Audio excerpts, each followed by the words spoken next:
Okay. Well, hey there, Kristen. Thank you so much for joining me Hey, today for the Confident Sober Women podcast. I'm so glad to have you here today, and we're really going to have a fun conversation. But first, I'm going to turn the mic over to you to share a little bit more about your story, and then we're going to chat. okay, sounds great. Thanks for having me. I really appreciate it. So my story, well, with respect to your audience, I just want to make it very clear that I'm not 100% sober. It's not something that has been a huge focus of mine anyway. Drinking has never been a huge priority for me. But I did follow this sort of sober curiosity path for quite a while, and it made me really think about why I was drinking. And I think one of the reasons why I started thinking about it because after the pandemic, I just when we're out socializing and meeting new people and just being out, it made me think about, well, what am I drinking for? Because I really wasn't drinking during the pandemic and wasn't a huge thing in my life anyway. So, but then getting back out there, it just really started thinking, well, why am I drinking and um, what do I have to drink that's not going to make me feel sick or give me, a headache or, all the things that happen when you drink. And so it just made me think, well, does this add value in my life? And so it's just if the answer was no, then I'm just not going to do it. So I went on this journey, maybe 6 months of just like not drinking and but still being social. And when I was out and about, I found it very difficult to find like a choice for me that that felt good. And so I just had to really think about what that was about. And my path is sort of I listened to one of your podcasts, and one of your guests described yourself as a corporate drinker or something like that. Yes. And it really resonated with me because Mm-hmm. that's sort of, I would say it's more of a situational drinking. That's sort Mm-hmm. of how I would define it. And it just made me think about what I'm doing and why I'm doing it. And then also for as an event planner, which is what I am a professional at, it just made me think, well, how are my attendees experiencing this? And what am I doing to enable that drinking lifestyle? Or conversely, not offering things that would resonate with them, that's a little bit more sophisticated and just more interesting than just a seltzer or an O'Doul's or something like that. So that's kind of why I have sort of gone on this path, and I'm still on it. I would say it's evolutionary for me, and yeah, so that's where I'm at.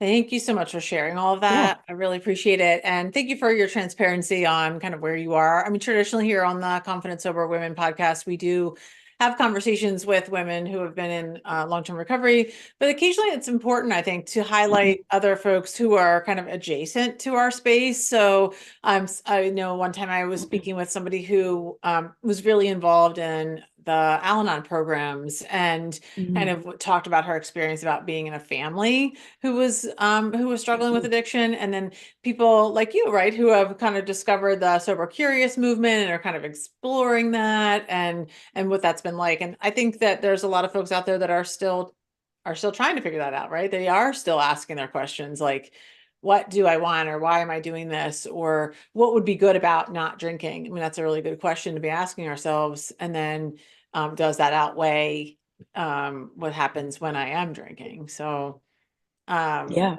yeah, I appreciate your honesty with that. I'm curious though, if you would be willing to share, and however much detail you're willing to disclose, what made you kind of want to explore that? Was there like an incident or a There situation? was like it was like a week long kind of moment where I drank a lot more than I'm used to. I mean, I have one drink and that's kind of it for me, or maybe two. But that's the most I could really drink successfully and still feel whole. um, but um, but then there was this moment where I went on to a couple of different events, and they were sort of all in a week, in a span of a week, and I really felt that I didn't feel good. I didn't like the way I showed up for my friends, and and in some cases my clients. I didn't like the way I looked. I thought I was funnier, but I'm really not that funny. I think I'm so funny. And when I drink, it's like, I'm just, you know, you don't need it. I don't need it. I don't need it. And so anyway, so this week long experience was just, it was eye opening for me because I thought, gee, what the heck am I doing?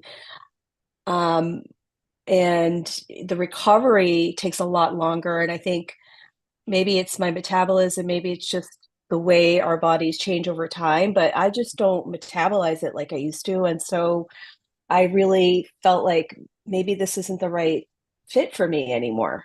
Hmm. And I've been, like I was mentioning earlier, I had, had a struggle with trying to figure out, well, what's my drink? Like what is my signature drink when I'm going to go out? I'm going to get this, that, and the other. And I would try all these different options, and none of them had great outcomes. Hmm. So, and then it's like, well, if I don't really love them, why am I even drinking?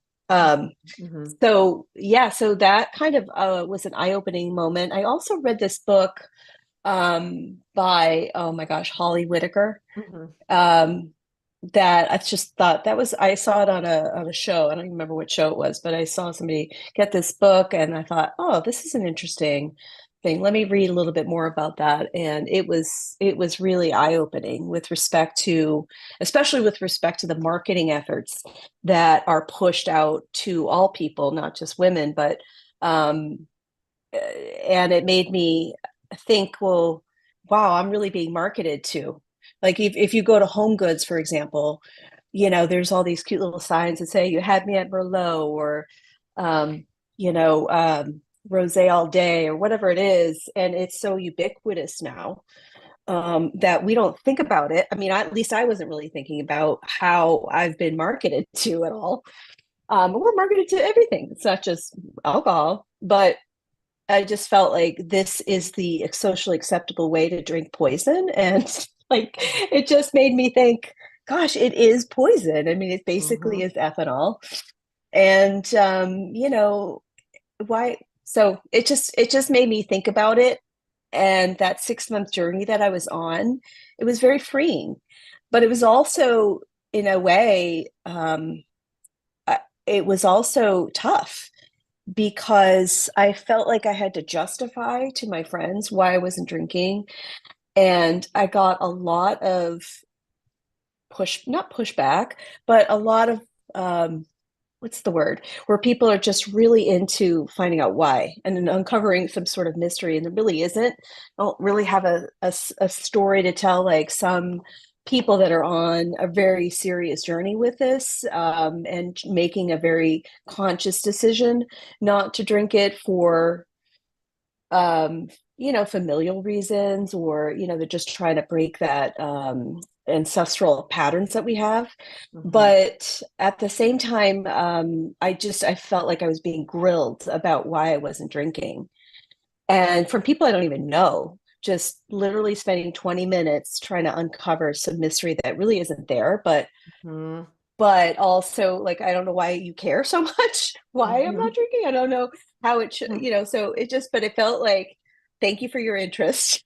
Hmm. But it's just a path I'm on right now, and I mean, and I wasn't taking any medicines or anything like that. It was just like I don't want to drink, and that's okay. It should be okay. But sometimes it's apparently not, or Hmm. it makes people think about their choices, maybe. I'm not really sure, but Yeah, I think anyway. what happens a lot of times is that when and think about other areas of your life too, like maybe you're on, you mentioned earlier, but before we were talking, which I'd love to get into, you're on like a little bit of a health journey, right? And so say you lose a lot of weight, not you, or just a person loses a lot Yeah. of weight, but then people around you that like, and so then when you go out with your friends, like you order, the healthy foods that you're consuming at that time, and then everybody is like, oh, why aren't you eating blah blah blah, or don't you want dessert? And like it's all Yes. because it's making them look at their own selves, even at the unconscious level in the back part of our Could brain, not be. not cognitively, right? And so when we're not drinking, it automatically makes people, whether they know it or not or want to believe it, it automatically makes them want to be like, oh, I wonder if she thinks I have a drinking problem, or I wonder if she's counting my drinks, or maybe, it's just, I think it's a sort of a Mm, natural thing. Not everybody, because people who, especially normal drinkers, if there is such a thing, or people who are just teetotalers or don't really, they can just take it or leave it. They're not in that category of like sort of problem drinks, so they probably don't care because they can take it hmm. or leave it, right? So yeah, I think it's Yeah. very interesting. I mean, we see it all over social media now, or at least on my feeds. Maybe that's because that's the space I'm in, but constantly people are talking about, having a problem socializing because they don't want to be asked, or Yes. I just saw one recently because, I don't know how much you know about, the newest generation. What are they? Z, I guess Gen Zs aren't drinking. They really aren't drinking. Yeah. And Yeah. I think they're probably doing I have some heard about that. other things. But anyway, they're not really drinking. And this one post said, "Why aren't Gen Zs drinking? It's not fun." Like, this was a young guy or whatever, and all the comments were so much of like, because they know it's poison, because they learned how horrible it is for us. It's addictive to every single person who consumes it, no matter what. Yeah. And they don't Oh, I want didn't know they that. don't want it. They don't want that in their body. So Hmm. we're in an interesting time right now, which is really good for your business and your industry, because non-alcoholic and alcohol-free socializing is becoming not, I don't know if it's the norm yet for sure, but it is definitely a part of the story in almost all spaces now.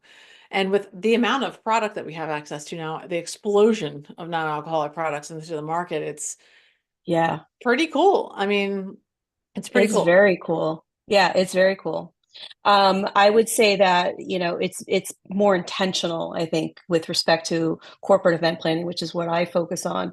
And so people having that conversation, well, what are we offering for people who don't drink? That's not, you know, fruit juice, Coca-Cola, or, no duels.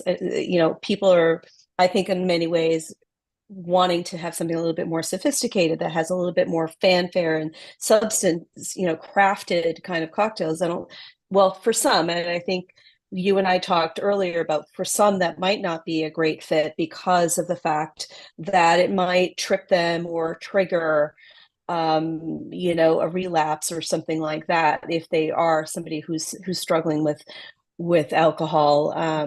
And so, but regardless, I think offering nice options that are sophisticated and things like I just explained are sort of central to the conversation now about offering that at the corporate level, corporate event level. However, I would say that as an event planner, and a lot of hotels, they may have the option to get that from their distributor, where you have to bring in everything has to be bought from the hotel, and maybe with a few exceptions they might make, but this isn't one of them. Mhm. So it's really a conversation that I think needs to be a bigger topic at the hotel levels, all the different brands. A lot of the hotels are not necessarily owned by the brands, they're managed by the brand but not owned by them. So why I'm bringing that up is because I could get a zero proof gin potentially from the hotel's distributor, Mhm. but I'd have to buy a whole case of it. And for my one event, I don't know that I'm going to have, you know, a lot of people drinking, maybe 10 to 20% at the Sure. most, probably. So for the company that's buying that, so I'm an independent planner, so I work for other companies. I mean, I have to have that conversation. Do you want to buy a whole case of zero proof gin or zero proof tequila, whatever it is? Um, and then you don't get to keep it, by the way. And not only that, but it's also marked up on top of it. So it's a Mm. very expensive proposition. So the workaround that I've been mildly successful with has been just getting, a mocktail or a couple of different options Mhm. already that are already in the mixologist's sort of purvey of, like their suite of drinks that they make and make Sure. well. And so that's fine. But again, it doesn't solve that whole problem of offering more options at the hotel level, I would say. So So at at the the restaurant hotel. level, it's a little different. At Mhm. restaurants, maybe a little bit different story, but so for me, it's been interesting path, and so my hope at some point is with all the different brands and all hotels to be more inclusive with their bars and their packages that they have, which, are very robust, and sometimes they are delineated by, top shelf, middle shelf, this call liquors and things like that. But having a nice blend of some options that are zero proof would be great. Mhm. It would be really cool to have. Or, Yeah, something like a recess or something like that, that's sort of an all-in-one solution for somebody. Yeah, that might be fun too. totally fun. I mean, it's interesting you're bringing this up, and you know, I don't work in a corporate space for sure, although I do plan events and I love it. I love planning alcohol-free events. I'm having another one in June at a local coffee Oh, cool. bar. I had a fun Galentine's that was just so much fun. And so now I'm kind of I want to continue it to create a space for women to come and socialize in a way that's completely free from alcohol. So Love that. it is really fun, and I don't know too much about all the wholesale and all that. This was a small event, so I could purchase like Yes. NA tequila. I got it on Amazon, frankly, or my local bottle shop, Oh, and yeah. Hopscotch is right in Baltimore. It's like an NA bottle shop that just opened, and there's two now here. So there's definitely access, and then of course like the canned ones, even like Wegmans sells like the Mingle mocktails and some other brands that are so great. And one of the things that I talked about with, I think, Jen, Jill Hoy, I don't know if you know her, but she is from the Midwest, and she is a huge event planner. That's her business as well. And she was talking, we got into a big conversation about how important it is for us as people, individuals who either sober, not, or for whatever reason don't want alcohol in our lives, to speak up in every space that we're in. Like, we're all a part of organizations, we're all a part of schools and corporations and workplaces, and all kinds of things that plan events, and so restaurants. And so whenever we are out or a part of these things, speaking up and being brave enough to say, like, what about offering some NA options? And Mhm. that's how we get more inclusivity and more normalizing not drinking over time. Like, this is how we're going to continue this movement of normalizing not drinking. And like she mentioned too, a Mhm. lot of her corporate events, this might not be the case for you, are planned in the middle of the day. They're at like 3 o'clock or Yeah. whatever, and people don't want Oh, to that's drink nice. at that time. Yeah. Yeah, I think it's an opportunity for corporate groups to really kind of rethink their model of evening events, which is Yeah. when drinking starts and begins and ends. And just, well, why do you need to have an evening event? You're right, or maybe you don't need that. Right. That is sponsored by the company. Not to say that I don't want to be evangelical about it. I'm not Yeah, trying no. to convert everybody into not drinking. That's not my, it's just being more intentional and thoughtful and inclusive when we think about the scope of the attendee experience and what we can offer to them. So yeah, so I love that whole movement. It really was sparked by the conversation I had, and then I thought, oh, I'm going to do a festival, a non-alcoholic festival, and or wellness. Actually, wellness was the idea that I had in mind, and so I started Googling, and I found this person named Laura Silverman, who I don't know if Yeah, we I love talked her. about, Yeah. but she's amazing. And she's just so, she's the founder of Zero Proof Nation. Yep. And she's just this real, I mean, great thought leader in this space, knows kind of, like, she's basically omniscient when it Yeah, she's comes to wonderful. all things about this. And so I hopped on a call with her, and we, talked about all the things that she knows about, and it just started me thinking about what I can do to add more to my events and make them more inclusive. I kind of, I still want to do that wellness festival, and I'm still kind of working on it in the back of my head. I've just been so busy, and I have not had a chance to take on more, but I really do want to do that, Hmm. and locally, and maybe it's something that it can be repeatable across the nation potentially. So yeah. Good. That's amazing. I want to circle back a tiny bit. Hopefully, this is okay. One thing Yeah. that you said, I want to just circle back a little bit to your personal experience with it and why you've kind of chosen this path, and then where it's kind of taken you. I'm glad we talked about your professional ventures, it's important. And I love the conversation around normalizing not drinking. I mean, I just love that. You said you didn't like who you were, like as Mm. a friend or with your people. Would you be willing to elaborate on that a little bit more? I'm really curious to see what you say about that and kind of talk about it a little. Well, I said was I didn't love how I was showing up. Showing up. Yep. Um, and I just didn't love the person I became when I drank. I don't know if that makes sense. Like, Yeah. it's not that it was a negative. I don't think it was a negative thing necessarily, and probably it was, nobody even knew it. But I found that I got just not argumentative, but I just felt like I wasn't like myself, if that makes sense. And I really want to be my authentic self. That's sort of a thing that I've been, working on. And what does that mean? Like for every person, it's different. But I felt like there was this layer of, I don't know if it's a film or something that just was just not myself. And not that I'm argumentative at all, it's not like I picked a fight or anything like that. But I felt like I was like finding that I didn't like what I was hearing. Mm. And so I don't know. That's sort of it's not the end of the world, but I found that I was being more I don't know. It's really hard for me to describe, but that was where I just didn't love the way I showed up. Yeah. And I want to be a good, I want to show up in my most authentic self. And I don't think you can do that when you're drinking. I really don't think you can. Yeah. And also the other part is that I really want to, I didn't love the way I looked in pictures.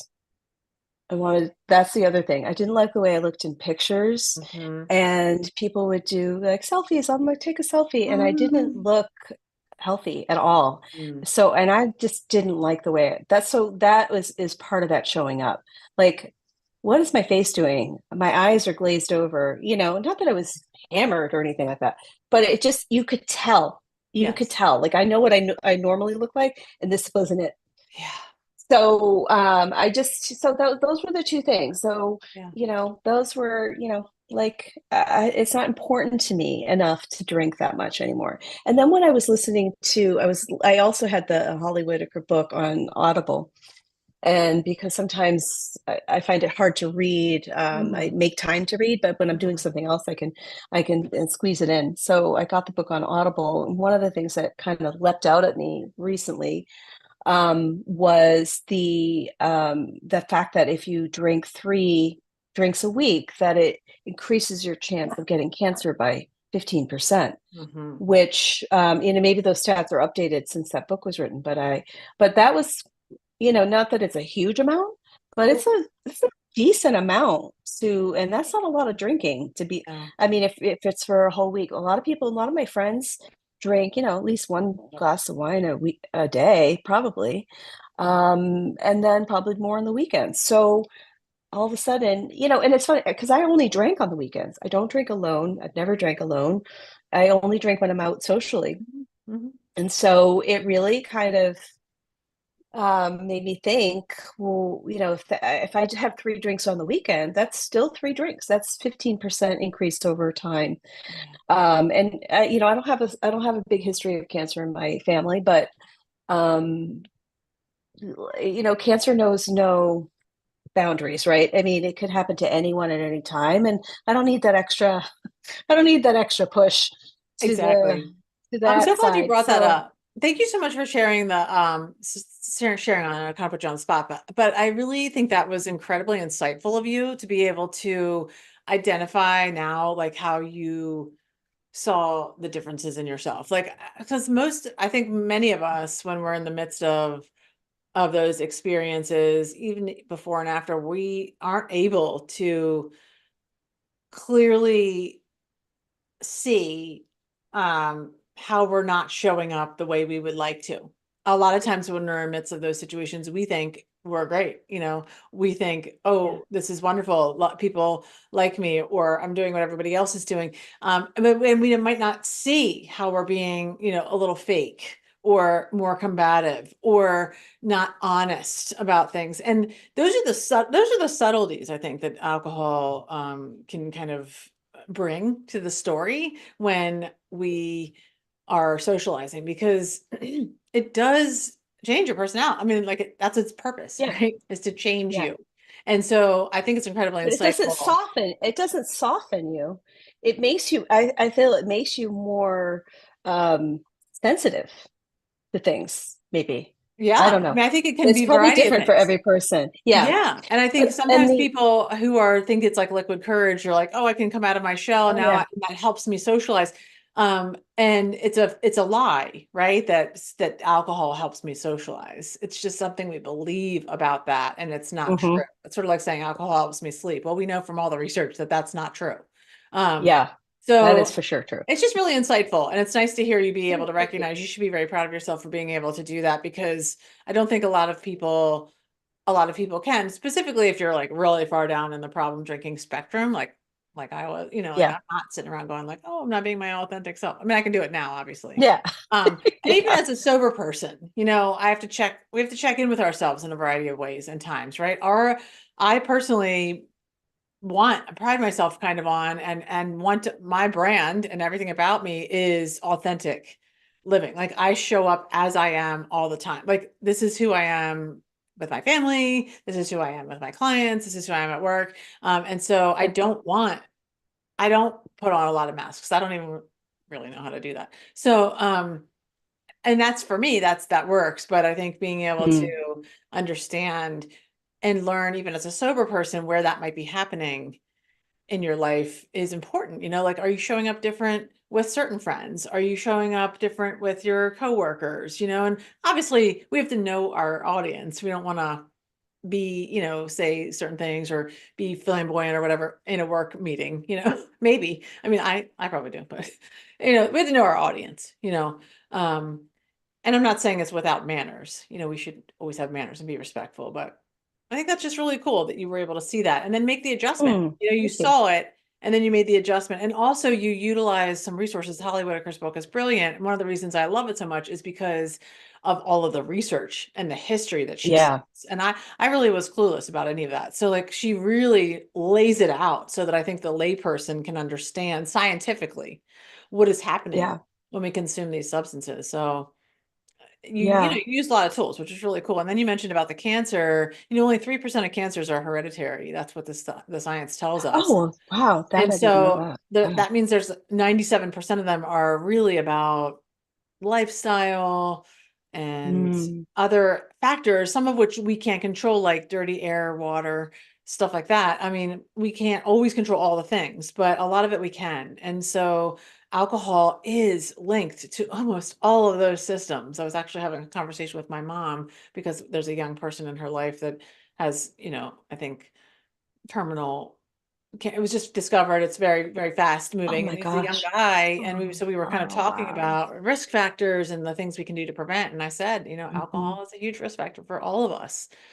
So when you Yeah. remove that, you're like, woo, you get like a little boost in your health grading. Yeah. Yeah. Exactly. Yeah, it Oh, makes it a that's lot amazing. easier to like Yeah. manage your health and manage your weight. Now, I'm not saying like we all of a sudden just become all like these svelte like supermodels because we're not drinking. Obviously, there's other parts to it, but every time when you go to a doctor's office and you're explaining, your lifestyle and you say, I don't drink or smoke or whatever, you get, I think an A+ rating for that. It doesn't help improve your health. Yeah. And it's funny because when you do go to the doctor, I would imagine that a lot of people probably lie Yeah, about yeah, what they're, so they're not even honest. right. And it's really not really, I don't even know that the doctor really cares that much. I mean, they probably do care because they, are your doctor. But at the same time, like if you're not honest with them, then they can't help you all the way. Right. So, Exactly. No, right. exactly. If you leave some details out, like it's only hurting you, Exactly. right? And Yeah. then when other things come up that are also adjacent, like we mentioned, to that, like you have high blood pressure or you have a Oh cholesterol yeah. issue or you have gut issues, right? And then you're not telling the truth, and that gives that provider even less ability to discern what is the right course of action for you, right? Because if Yeah. you're honest and you're like, oh, I'm drinking, 7 or 8 drinks a week, or I'm binging on the weekends, then they can say like, hey, listen, blood pressure is directly linked to alcohol use. Perhaps you should, take a look at that. And it sets up Yeah. a conversation. Yeah. I mean, I think it's, I'm not an expert obviously in this space, but I do feel that with the next gen that it's um they're realizing how toxic it is to have in their bodies. And Yeah. we talk a lot, I think, just in general about your health and your wellness and your microbiome, and you Yeah. shouldn't be using this toothpaste, you should be using that. And then well if you're drinking poison, Yeah. and then going to yoga, like, I mean, it's just, it's incongruous. Like it's not adding up. But I Or mean, it's worse good that you're yet, doing those things. yeah. Or worse yet, It's you good have that you're you have drinking at yoga. This is the bizarre. I think I interviewed another woman whose name I can't remember. I can't remember what interview it yeah, was, where we were literally talking about how disturbing it is that almost so many wellness spaces also incorporate alcohol. And we're like, those two things don't go together. And yeah, and that's yeah. why Well, your and events are Holly kind of important. mentioned Yeah. Well, and Holly mentioned in her book about how Goop was sponsoring some sort of wellness, but or no, was hosting, but it was sponsored by oh gosh, it was sponsored by Hendrix or something like that. Mhm, mhm. And so it was just like that those don't line up. Why is that a match? But I mean the money I'm sure is very helpful, and they're reaching their audience, Hendrix and I apologize to Mhm. Hendrix if it's not them, Yeah. but like or Goop. But it just I think it was insightful of her to notice that that doesn't line up. Yeah. That's not a good match. And it's interesting too. A lot of celebrities also have all their brands, which is awesome. That they're doing something different that's outside of relying on the income from being an actor or a performer, or whatever their celebrity space is. But I would venture to say that they might be smart to think about lining up and doing a collaboration with a non-alcoholic or an analog something as well, because that's, I think, is the future. I feel like it's going to go, I think alcohol in general is going to go the way of cigarettes, Hmm. that path, and maybe not in that trajectory that but I think that it is becoming so widely known that it's it's just not a good fit for people to drink. Hmm. And people will still argue, well, it's been around for thousands of years, and all that, which it has. Hmm. But I mean, now it's so pervasive, and so it's really it's like it's different somehow. I agree And with you, and it's so, sort of the same argument with food. I mean, I don't know enough. I'm not yeah, a scientist enough about alcohol, what it's made with, and all these things. But it can be made with a similar argument to food. Like the food that we consume today is not the same food from ancient years ago. It's just yeah, not the same food. It's not nutrient dense. Our soils are depleted. So the same probably goes for the alcohol, or even things like, psychedelics or marijuana, whatever they were using back then to like get into their spaces of, I don't know, meditation or whatever they were doing. It's not the same product that we have today. yeah, That's not even an argument yeah, that should be even used, because yeah, that's dumb. But yeah. um, anyway, I think that I love that they're taking a look at it. And being a mother of 3 young people who are 20, 19, and 16, like who are Hmm. coming up in that Yeah, phase, now they make their yeah, own choices. I've obviously educated them a million times. We talk about things all the time. They do consume alcohol, and that's their choice, but they know the risks. I think they're much more aware. They're aware of it. They're also aware that some people hmm, don't drink. I mean, they've been raised in a family with a mother who doesn't drink. And so they are, and I, go on vacations, we go to concerts, I do all of the things that everybody does. without alcohol. And so Yeah. it's really nice to be able to model that. And I didn't really understand it too much until they got a little bit older. And I'm like, well, like they'll make their own choices, but at least they can constantly know, like, yeah, well, what I didn't know when I was actively using this, that some people literally Mm. just don't drink because they don't want to. Yeah. Yeah, that's Yeah. a real thing. And Yeah. I want it to be, I like that whole normalizing not drinking. I want it to be spoken more. I want to be able to go to events where there is a signature cocktail, and I'm hoping that you and in Mhm. your business can even bring more of that to the world, whether it's, I don't know, it'll evolve, even in the hotel space. And maybe you go and buy, one bottle of the zero proof or whatever, and they pay you for that instead Yeah. of getting a whole thing, or you help them, like, Yeah. you can just buy one bottle of Could be. this. You don't have to buy the Yeah. whole case, and then you can have it, and then you could help them. There's mixologists now, maybe you're even one of them, who can create these amazing drinks that don't use spirits, and then some that do, and then also incorporating the canned products, which is so cool. And there's Yeah. so many women-owned business NA products now too that I personally love. Oh, really? Yeah, Oh, yeah. Like which ones? like Petal. She's really cool. She has a Mm. can that's like looks like a White Claw um Mm. can shape, and it's really pretty. She actually sponsored my Galentine's event with several Oh, I'll have to look. product. Let's see, Mingle, she's a woman in business.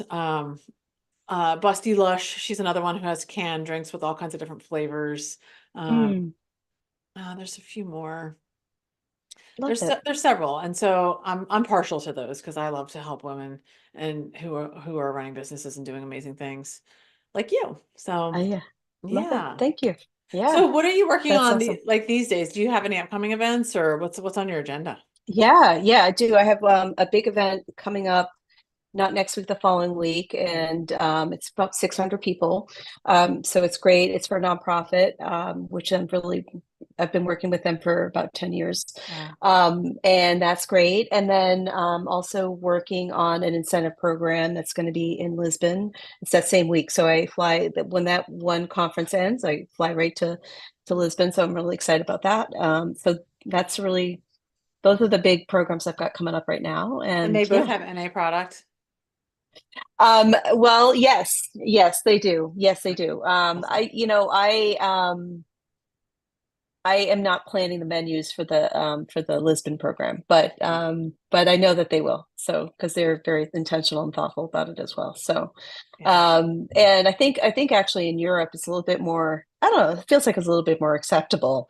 I don't know, maybe I'm just, I don't know. Although I did have a conversation with somebody and I mentioned that I wasn't drinking, and who lives in Lisbon, and she's like, you Americans, you know, Yeah. just like you always have to turn things. I'm like, well, no, I mean, I just feel like we need to offer, some other options. And, Yeah. if you've ever been to Portugal, which I had only been there once before, and it was to do a site inspection for this meeting, and um and the wine is just amazing, just their table wine is just, they just make things differently there.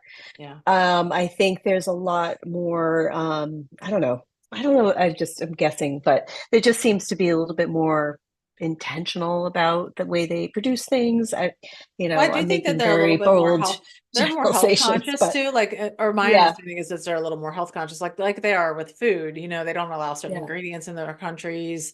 American yeah, companies have to make their products different for their European customers because they don't allow certain ingredients that we allow here. And I think that probably is a big part of the difference. And things are more natural. And I'm not to say that they don't have alcohol problem or substance abuse problems in Europe. Of course they do.